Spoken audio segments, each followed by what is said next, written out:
The end of the 1990s was an odd time for cinema and in general. We were in the midst of Y2K, a panic over clocks and computers needing to roll over from 99 to 00, something people feared more than monsters and cults, something people really feared and fear-mongered about.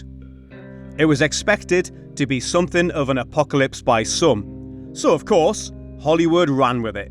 Technology gone wrong, end of days, Satan coming to earth. We got films like Strange Days, Stigmata, Existenz, Virus, The Matrix, and End of Days, our movie we're looking back on today. Following a dry patch of work for Arnold Schwarzenegger, following Batman and Robin and heart surgery, he didn't get all that many offers, and eventually, it seemed like he would not be coming back. I'll be back. Then, End of Days came his way, and it seemed like a good, if darker than his recent work, option. Something that could get him back into action, give him maybe some range, and get his career back on track. Somehow, after Batman and Robin and Jingle All the Way, he was almost seen as a comedic, family-friendly guy. Add to that, the fact that he was aging is clearly signalled by his heart surgery. Studios and production insurance companies were worried he would not be able to do the work here, do action work anymore. They were averse to his presence due to this and were not easy to convince to let him take this film on. Somehow, Arnold prevailed and got the part and the film off the ground. However, it wasn't easy.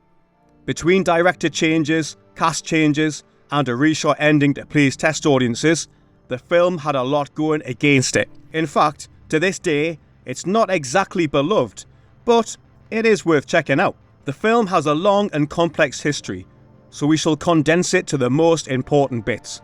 With Arnold cast and cleared, barely, the film had a director in Marcus Nispel. Oh, you mean it lost Nispel? But why? Yeah, his list of demands. Nispel had a 64 pages long list of demands which got leaked to the press, shaming him into quitting the film. This is the same man who later went on to direct a bunch of music videos instead, including for Faith No More, Cher, Ronan Keating, George Michael, Bryan Adams, Mylene Farmer, Terror Squad, The Charlatans, before getting to his first feature film, The Texas Chainsaw Massacre Remake, which we covered recently. His visual work was interesting, but didn't really show a style that was his, so it took a while for people to understand what his style was. And most folk still don't understand why he had such a long list of demands on his potential feature directorial debut. To those watching this happen, it seemed like he shot himself in the foot on purpose. With Nispel out, the film needed a new director, and James Cameron stepped in. Well, kind of. He didn't step in as a director, which would have for sure given us a whole other movie here. No, he stepped in and suggested director Peter Hyams to Schwarzenegger. The man had recently directed The Relic, Sudden Death, and Time Cop, so he seemed like a good fit. He could handle action, darker themes, and a bit of special effects. The man had started as a jazz drummer, but his film career showed that he would indeed do well here. I can see into the future. And well, he did something. One of the main issues reported at the time was how he directed action, and how his preference for darker, as in low light, settings led to Schwarzenegger not being able to fully see what he was up to, and not being able to really see the results in the dailies. The film was being shot in particularly low light for some reason, and it led to issues which are partially put on director Hyams and on cinematographer, hang on, that's Peter Hyams too, so the blame is solely on him. He opted for darker scenes, and no one was there to tell him no. So here we have a star trying his best, someone whose career comeback after 2 years away depends on this a bit, and a director who seems to have what it takes, but something is off due to creative choices on the director's part. How about the script? Here the script was written by Andrew W. Marlowe, who had previously written 2 episodes of Viper and the film Air Force One. That's it. Zippity-doo-dah.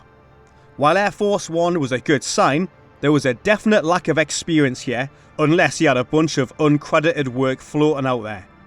This may have hurt End of Days, but that's hard to tell, to be honest, as from all accounts, it seems like the studio had a lot of opinions, and this may be a case of too many cooks, or a film written by committee with some folk involved who shouldn't be involved beyond saying yes or no. The changes to the film's ending do lead to believe in this, as the film had one ending, the studio wanted a different one, and a third one was shot when test audiences didn't respond as expected. The current ending, with Schwarzenegger's character dying, is something that seemed to be wanted by the test audiences over a too happy ending when he lived. All of this may have been compounded by the constant changes in actress for the part of Christine York, the female lead, a part that eventually went to Robin Tunney. Before her, Kate Winslet had turned down the part, and Liv Tyler could not go through with the film as she had contractual obligations elsewhere. While we're looking at people who were almost involved, both Guillermo del Toro and Sam Raimi passed on the chance at directing this film. It seems a lot of people were seeing something perhaps others were not in the script, and what was available to them when they were offered to work on End of Days. The director and cast were not the only ones to see major changes on the film. The special effects shifted majorly between pre-production, production and post-production. Mark McCreary of Stan Winston Studio designed and conceptualized a beast to become Satan in the film, a version of the devil that would look amazing on the big screen, a design that wasn't the usual Satan look, one that was approved. Then it was sculpted by Joey Orozco and sent to be made into a maquette, then ultimately a full-size version of the creature that they had envisioned to be Satan, a 7-foot tall being with a 12-foot wingspan. According to Stan Winston, it was astounding and towered over Arnold Schwarzenegger, while being manipulated by 6 to 9 puppeteers and monster actor John Rosengrant inside the suit. It was something else. For Rosengrant, this meant being inside a suit where he could not breathe well, and every move had to be calculated and practiced. The Satan scene was shot in an actual church in Los Angeles, adding to the creep factor on set and giving the scene an eerie effect just from the mix of the character and the location. Stan Winston Studios also created prosthetic makeup for Gabriel Byrne, as he was possessed by Satan and other practical effects pieces. Once all of the practical effects were applied and used in scenes, post-production included visual effects from R&H, who also provided a digital version of Satan for the film from the scan by Cyber Effects. The visual effects did allow them to make Satan even bigger, really imposing, and take him up to 20 feet if they wanted to, something that allowed them to give him one huge wingspan that really worked with the widescreen ratio, but the results of this are barely seen in the final version of the film.